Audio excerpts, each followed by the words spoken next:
Hello guys, welcome back to my channel. देखिए, पीछे से थोड़ी बहुत नॉइजेस आ रही होंगी, पर अब मैं उसका कुछ नहीं कर सकती। जब जब मैं रिकॉर्डिंग करने बैठती हूँ, कुछ ना कुछ होना होता है, तो प्लीज़ उसे इग्नोर कीजिएगा। स्टोरी की स्टार्टिंग से पहले मैं कुछ बातें जो हैं क्लियर कर देना चाहती हूँ, वरना आपको स्टोरी जो है समझ में नहीं आएगी। देखिए गाइस, मैं स्टोरी को ज़्यादा नहीं बताऊँगी, क्योंकि मैं नहीं चाहती स्टोरी स्पॉइल हो जाए।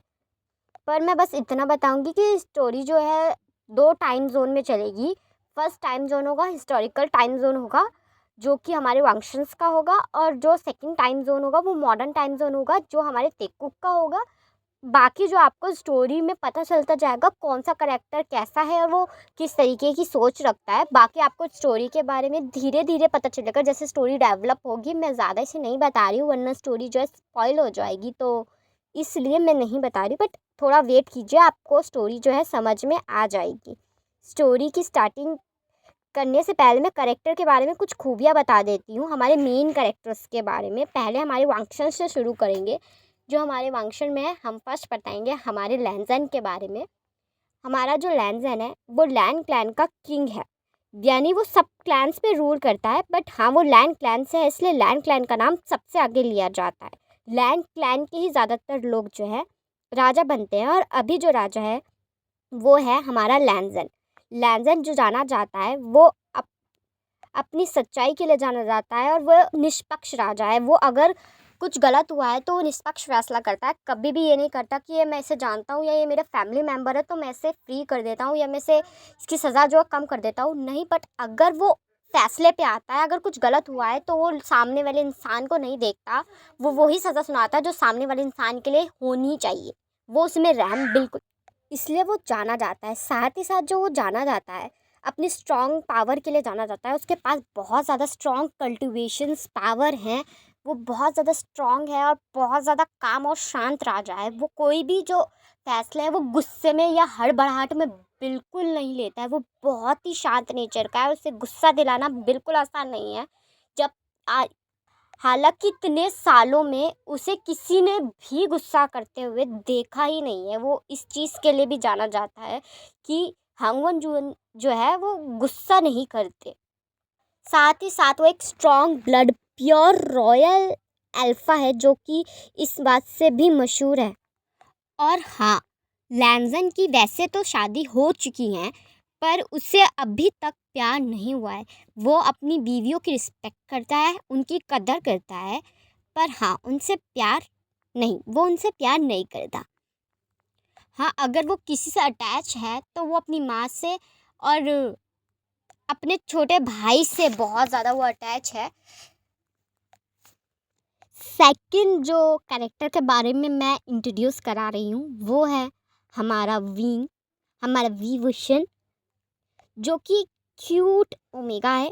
पर वो क्यूट होने के साथ साथ बहुत ही स्ट्रॉन्ग पावर ओमेगा है, जो कि लड़ने में महारत हासिल रखता है। वो किसी भी चीज़ में किसी भी अल्फा से पीछे नहीं है, चाहे वो तीरंदाजी हो, तलवारबाजी हो, किसी भी चीज़ में वो पीछे नहीं है। वो हर चीज़ में बेहतर है, और इस बात से वो बहुत खुश है कि वो सब चीज़ में अच्छा है। विंग अपने परिवार का बहुत ज़्यादा लाडला है, और वो बहुत ज़्यादा जो है नॉटी है, शरारती है, बहुत ज़्यादा हंसमुख है, चंचल है, और कभी भी एक जगह टिक के नहीं रहता। वो हर जगह घूमता रहता है, हंसता रहता है, परेशान करता है सबको, और प्रॉब्लम्स खड़ी करनी तो हमारी विंग की आदत में है। जो सेकंड टाइम जोन है, अब हम उसके बारे के में बात करेंगे, मतलब उससे रिलेटेड कैरेक्टर्स के बारे में, उनके बारे में बताना ज़रूरी है, तो उनके बारे में मैं बता रही हूँ। जहाँ हमारे टेकुक के बारे में अब मैं बता रही हूँ तो कन्फ्यूज़न ना हो, इसलिए मैं रिपीट कर देती हूँ बात को। तो ये मॉडर्न टाइम जोन है जिसमें मैं टेकुक के बारे में बता रही हूँ, जहाँ सीन दिखाया जाता है हमारे जियोन जंगकुक को। जियोन जंगकुक कोई आम इंसान नहीं है, वो कोरिया के सबसे अमीर इंसान में से एक है। जियोन अम्पायर के एक लौते वारिस, और अपनी माँ पापा के सबसे ज़्यादा लाडले। वो एक बड़ी कंपनी के सीईओ हैं, इसलिए एरोगेंट है, बहुत कम बोलते हैं, उन्हें बहुत जल्दी गुस्सा आ जाता है, और जब भी गुस्सा आता है वो सिगरेट पीते हैं। उन्हें खुद को शांत करने का एक ही तरीका आता है, वरना वो किसी का सर फोड़ दें, इसलिए वो सिगरेट पी लेते हैं ताकि वो शांत हो जाए। उनके पास काबिलियत तो बहुत है, बहुत ज़्यादा काबिलियत है, वो दिमाग से काफ़ी ज़्यादा अच्छे हैं, फिज़िकली काफ़ी ज़्यादा फिट हैं और हर चीज़ को हासिल कर लेते हैं। पर उनमें बस एक ही चीज़ की कमी है कि उन्हें गुस्सा बहुत जल्दी आ जाता है। वो अपने जो टेम्पर को जो है कंट्रोल नहीं कर पाते, जिस वजह से उसके पेरेंट्स जो हैं बहुत ही टेंशन में रहते हैं। हमारे नामजुन और जिन, ये हमारे जंगकुक के पेरेंट्स हैं, जो कि उसके टेम्परेचर को लेकर बहुत ही वो रहते हैं कि उसका टेम्पर कभी भी हाई हो जाता है और वो गुस्सा करने लग जाता है। पर अब वो उसका कुछ नहीं कर सकते। वो अपने बेटे को काफ़ी बार समझा चुके हैं, पर जियोन जंगकुक है, वो किसी की सुनता कहाँ है। जियोन जंगकुक जिस पे ट्रस्ट करता है, वो सिर्फ उसका सेक्रेटरी है, जो कि उसके साथ काफ़ी लंबे वक्त से है। सिर्फ उससे ही पता है उसके सर को कब क्या चाहिए होता है, या फिर उसको ये पता होता है कि उसके सर को कब गुस्सा आने वाला है या गुस्सा आएगा, या सिचुएशन हाथ से निकल चुकी है। ये सब सिर्फ जंगकुक के सेक्रेटरी को पता होता है, जो कि उसके स्कूल का फ्रेंड भी है और अब उसका सेक्रेटरी भी है। यहाँ से सीन दिखाया जाता है हमारे किम तायंग की तरफ। हमारा किम तायंग एक बहुत ही cute, pure hearted, sweet omega है, जो कि बहुत ज़्यादा टैलेंटेड, हार्ड वर्किंग पर्सन है। उसे हमेशा ऐसा लगता है कि नॉवल की दुनिया वो होती है, वो बहुत ज़्यादा अच्छी होती है कि काश कोई उससे भी नॉवल कैरेक्टर जैसा प्यार करे। जैसे नॉवल में आप देखते हैं कि कोई कैरेक्टर दूसरे कैरेक्टर से इतना ज़्यादा प्यार कर रहा है, तो वही किम तायंग चाहता है कि कोई उससे भी इसी तरीके का प्यार करे। और ये उसकी फ़िक्शनल दुनिया है, इसलिए उसके कमरे में बहुत सारी नॉवेल्स हैं और वो उन नॉवेल्स को हज़ारों बार पढ़ चुका है, फिर भी वो उसे बार-बार पढ़ता है और एक भी नॉवल को फेंकने नहीं देता। जंगकुक जंगकुक के दूर का कज़न जंगकुक के दूर का कज़न और उसका पार्टनर शुगा, वो उसे काफ़ी अच्छे से जानता है और उसे पता है कि जंगकुक कैसा और किस नेचर का है। शुगा हमेशा यही कहता है कि उसका नसीब बहुत ख़राब होगा जिसे तुझसे प्यार हो जाएगा। और जंगकुक कभी भी इस चीज़ पे ध्यान नहीं देता, क्योंकि उसे लगता है कि उससे तो कभी प्यार नहीं होगा और उसे कभी प्यार करना भी नहीं है, क्योंकि जंगकुक का मानना है कि लव मतलब उसमें टाइम वेस्ट करना होता है और ये लव वफ के चक्कर में पड़ना नहीं चाहिए। उसे सिर्फ अपने करियर में ध्यान देना है, अपने करियर में कुछ अचीव करना है। जहाँ दूसरी तरफ हमारे तयंग के भाई हैं जिमिन, वो बहुत ही ज़्यादा क्यूट ओमेगा है, पर वो ज़्यादा घर से बाहर नहीं निकलता, क्योंकि उसका एक पैर एक्सीडेंट के कारण ख़राब हो चुका है, जिस वजह से वो ठीक से चल नहीं पाता और उसे जॉब भी नहीं मिलती। और ये बात उसके लिए काफ़ी हार्ट ब्रेकिंग है कि उसे इस वजह से लोग अंडर एस्टिमेट करते हैं और उसे जॉब नहीं मिलती है। इतनी पढ़ाई के बावजूद उसे जॉब नहीं मिलती, बट उसके पेरेंट्स ने कभी भी इस चीज़ को लेकर उसे ताना नहीं दिया कि वो घर में फ्री बैठा रहता है या खाली घूमता रहता है। कभी इस चीज़ को लेकर ताना नहीं दिया, क्योंकि जिमिन हमारे तयंग से 2 साल बड़ा है। पर हमारे जिमिन को जो पसंद है वो है कुकिंग, इसलिए वो कुकिंग हमेशा करता रहता है और कुकिंग से ही अपना मन शांत करता है। जब भी उसका मूड ख़राब होता है तो वो कुकिंग करने लग जाता है, ताकि उसका जो माइंड है डाइवर्ट हो जाए किसी और चीज़ की तरफ और वो अपना ध्यान जो है हटा ले ख़राब चीज़ों से और कुछ अच्छी चीज़ में लगाए। चलिए अब स्टोरी की स्टार्टिंग करते हैं। स्टोरी की स्टार्टिंग होती है युनमक से। एक लड़का तेज कदमों के साथ भागता हुआ जा रहा था। वो आसपास की सब चीज़ें घेरता हुआ जा रहा था और पीछे से आवाज़ आ रही थी, रुक जाओ तुम विंग, बड़े हो गए हो, बड़ों जैसी हरकतें तो सीख लो तुम। तब विंग पलटते हुए कहता है, जो सुधर जाए वो विंग नहीं।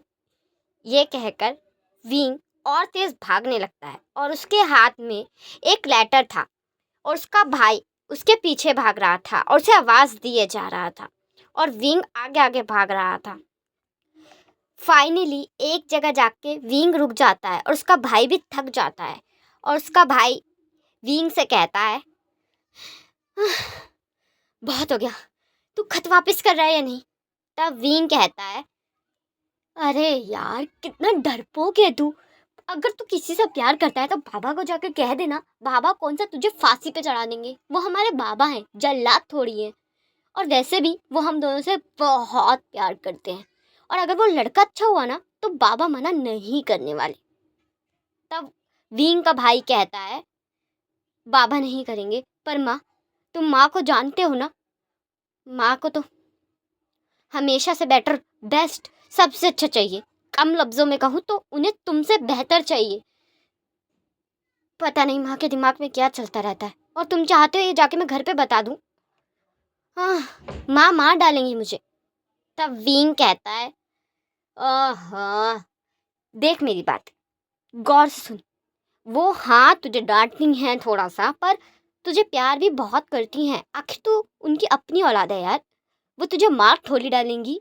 वो बस गुस्सा करती है, इसका मतलब ये थोड़ी कि वो तुझसे प्यार नहीं करती। वो तुझसे बहुत प्यार करती हैं और तू उन्हें समझाएगा ना तो वो मान जाएंगी। लास्ट में तेरी खुशी इंपॉर्टेंट है, समझ में आई? और वो प्यार प्यार कैसा, जिसमें थोड़ी बहुत तकलीफ ना हो। ये किताब थोड़ी है यार, ये रियल लाइफ है। और रियल लाइफ में ऐसा ही होता है, मुश्किलों का सामना करना पड़ता है, तकलीफ का सामना करना पड़ता है, ये सब सहना पड़ता है। और उसके बाद भी जो कायम रहता है उससे प्यार कहते हैं। ना कि थोड़ी सी प्रॉब्लम्स आने पे प्यार को छोड़ देना या भूल जाना, उसे प्यार नहीं, उसे फिर टाइम पास कहते हैं। समझ में आई मेरे बुद्धू भाई? तब उसका भाई कहता है, भाषण देना बहुत आसान होता है वीन, बहुत ज़्यादा, पर रियल लाइफ में इसे अप्लाई करना नामुमकिन है।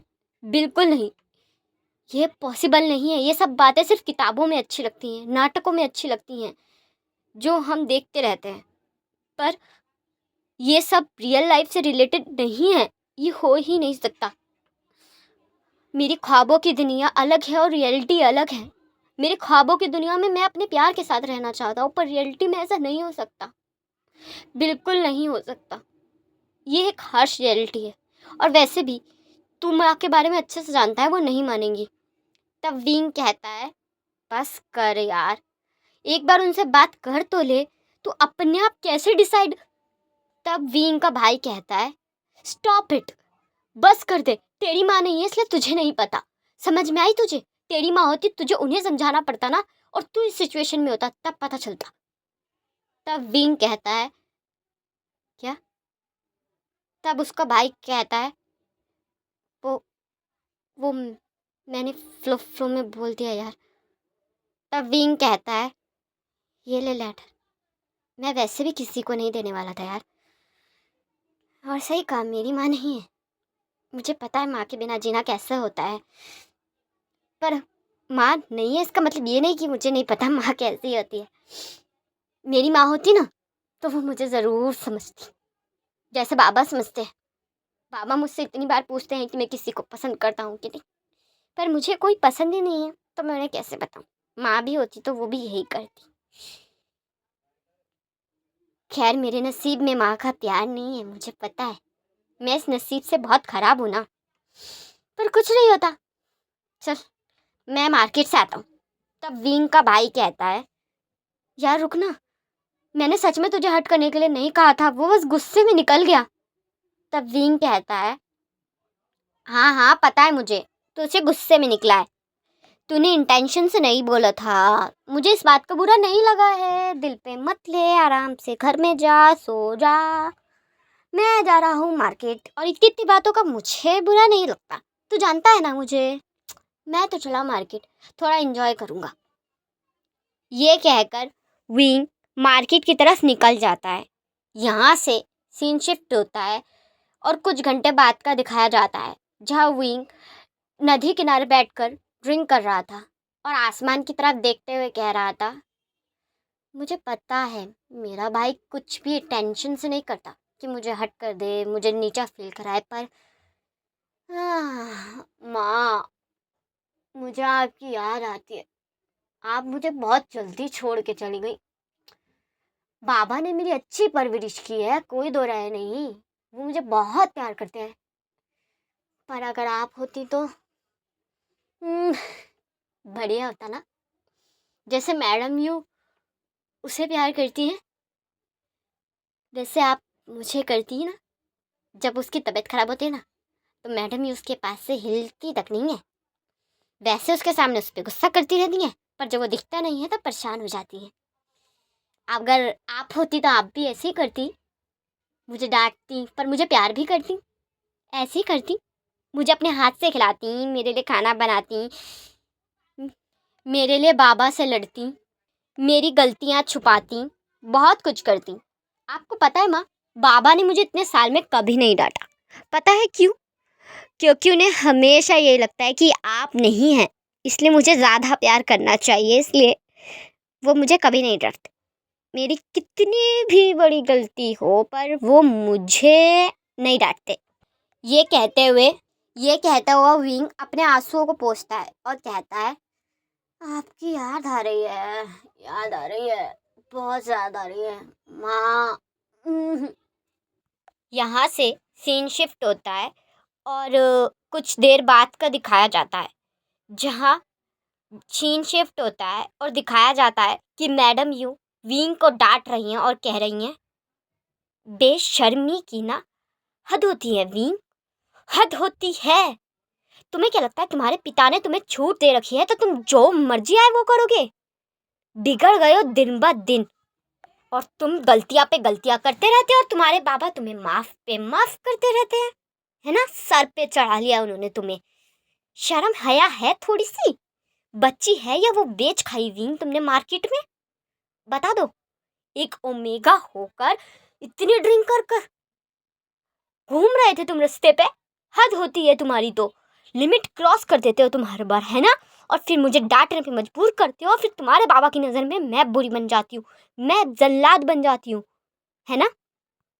तब पीछे से आवाज़ आती है, क्यों? पीने का हक सिर्फ अल्फाज को होता है, ओमेगास पी नहीं सकते? तब मैडम यू उस तरफ देखती है और विंग पलट के तब मैडम यू कहती हैं, इसकी गलतियां छुपाते छुपाते थकते नहीं हैं अब। तब विंग के डैड कहते हैं, और तुम इसकी गलतियां निकालते निकालते नहीं थकती हो, है ना यू? तब विंग कहता है, बस कीजिए आप दोनों, बस कर दीजिए, मेरी वजह से लड़ना बंद कर दीजिए, रुक जाइए, शांत हो जाइए। मैं अपनी गलती मानता हूँ मैडम यू, मेरी गलती है, मैं मानता हूँ, अगली बार से मैं ऐसा नहीं करूँगा। तब मैडम यू गुस्से में वहाँ से चली जाती हैं। तब विंग के डैड कहते हैं, माफ़ कर दो बेटा, माफ़ कर दो, मेरी वजह से ये सब हो रहा है। अगर मैडम यू यहाँ ना होती तो तुम्हारे साथ ऐसा ना हो रहा होता। तब विंग कहता है, ऐसा मत कहिए बाबा, वो आपसे बहुत प्यार करती हैं, बहुत ज़्यादा। तब विंग के डैड कहते हैं, तुम्हारे जैसा कोई और नहीं सोच सकता, सच में तुम अपनी माँ पे गए हो बेटा, बहुत बढ़िया। यहाँ से सीन शिफ्ट होता है और लाइन क्लैन का दिखाया जाता है, जहाँ बहुत ही शांति थी, इतनी शांति कि कोई चले भी तो भी आवाज़ आ जाए। हर गेट पे सैनिक खड़े हुए थे, हर जगह शांति थी, चिड़ियों की आवाज़ थी, बहते झरनों की आवाज़ थी, शांति का माहौल था और सब अपने अपने काम में व्यस्त थे, हर कोई अपने ज़रूरी काम कर रहा था। तभी एक सीन दिखाया जाता है, जहाँ एक लड़का कहता है, हाँ मैं फिर हार गया, पता है भाई, जब भी मुझे आपके साथ खेलना पसंद नहीं। तब लैंजन कहता है, शांत हो जाओ, हार से हमेशा कुछ ना कुछ सीखने को मिलता है। तब लैंजन का भाई कहता है, हार से कुछ सीखने को मिलता है?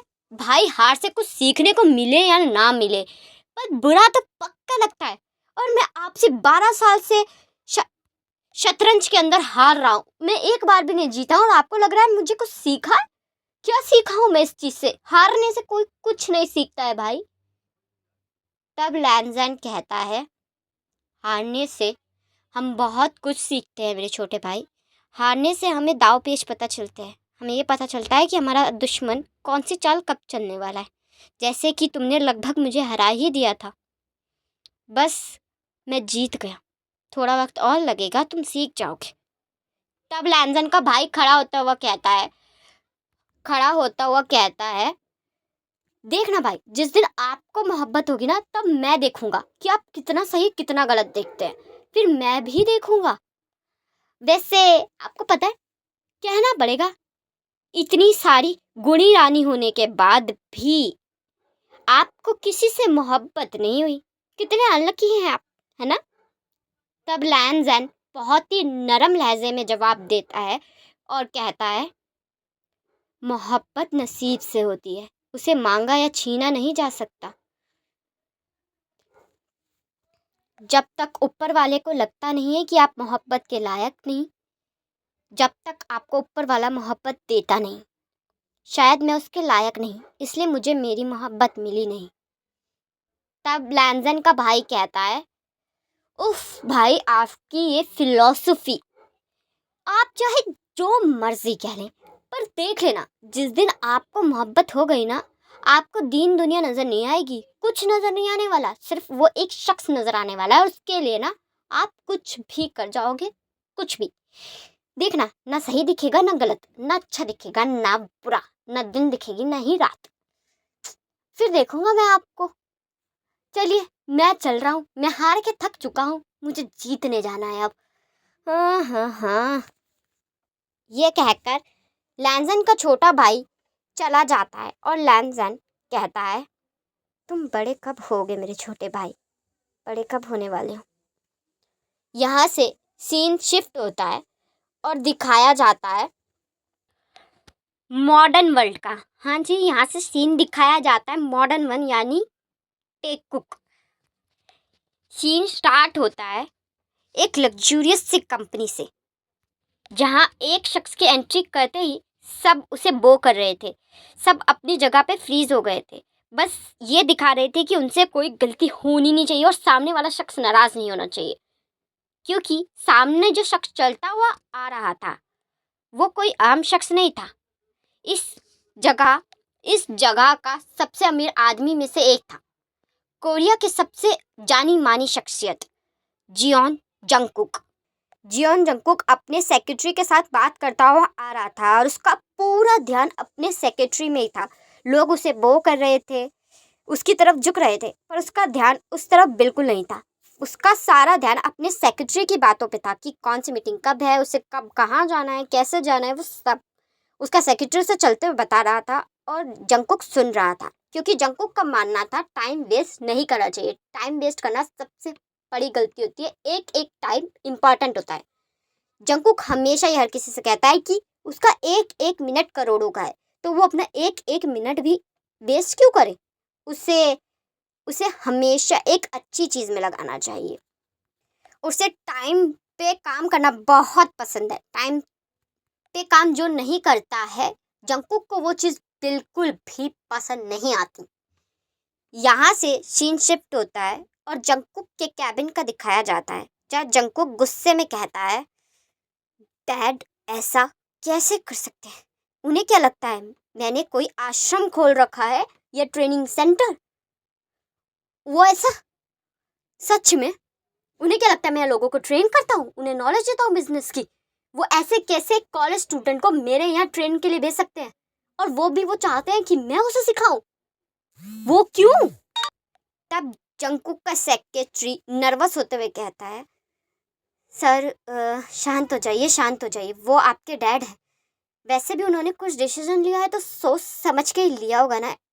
शांत हो जाइए प्लीज़ सर, वैसे भी हम उनके डिसीजन को बदल नहीं सकते, शांत हो जाइए। और आपको टेंशन लेने की ज़रूरत नहीं है सर, मैं सिखाऊंगा सब कुछ उसे, मैं हैंडल कर लूँगा, मैं उसे ट्रेन करूँगा, आप टेंशन मत लीजिए सर, आपका एक मिनट भी मैं वेस्ट नहीं होने दूंगा, प्रॉमिस। तब जंगकुक कहता है, चलो कोई तो समझदार है मेरे आसपास जिसे पता है कि मेरे टाइम की कीमत है।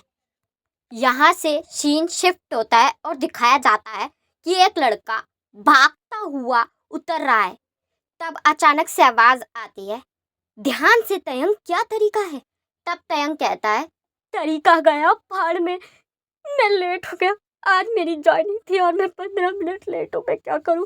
बाबा ने कहा था टाइम पे पहुंचना, टाइम पे पहुंचना, ये तो 15 मिनट लेट हो गया। मैंने वैसे भी जियोन जंगकुक के बारे में बहुत सुना है, उसे लेट आने वाले इंसान पसंद नहीं है।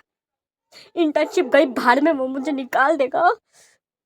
तब जिमिन कहता है, कुछ खा तो जा। तब तयंग कहता है, मुझे नहीं खाना, मैं बाहर खा लूँगा, मैं लेट हो गया हूँ, bye bye bye Jimin, bye mom. ये कहकर तयंग भागता हुआ चला जाता है। तब जिमिन कहता है, देख रही हूँ मॉम, इसे अब हड़बड़ाहट हो रही है, मैं 1 घंटे से उठा रहा था तब उठा नहीं, अब इसे भागता हुआ जाना है, बुद्धू कहीं का।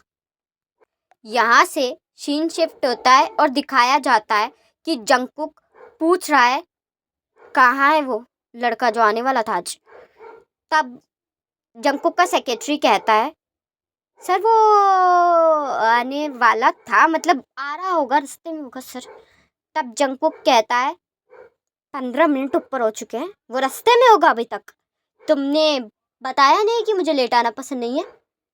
तब सेक्रेटरी कहता है, तब जंगकुक गुस्से में कहता है कौन है वो बेवकूफ़ इंसान जो पहले दिन ही लेट है, और डैड चाहते हैं मैं इसे ट्रेन करूं, इस बेवकूफ़ इंसान को जो पहले दिन ही लेट है, आखिर है कौन वो।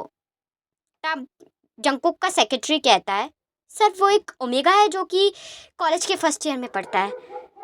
तब जंगकुक कहता है हद हो गई, ये कॉलेज स्टूडेंट, मैं कुछ नहीं कर सकता। डैड के दिमाग में कब क्या चलता है मुझे नहीं पता। चलिए गाइस, मैं इस पार्ट को यहीं एंड करती हूँ। आपको पार्ट कैसा लगा मुझे कमेंट में ज़रूर बताइएगा। मुझे पता है मेरी वॉल्यूम थोड़ी सी वैसी लग रही होगी, क्योंकि देखिए पीछे से ना बहुत ज़्यादा शोर आ रहा था, मैं उसका कुछ नहीं कर सकती, तो उसके लिए आई एम सॉरी, थोड़ा सा एडजस्ट कर लीजिएगा। और ये पार्ट आपको कैसा लगा मुझे कमेंट में ज़रूर बताइएगा। जिस हिसाब से कमेंट्स आएंगे, लाइक आएंगे, मैं उस हिसाब से पार्ट को कंटिन्यू करूँगी, तो मुझे प्लीज़ ज़रूर बताइएगा।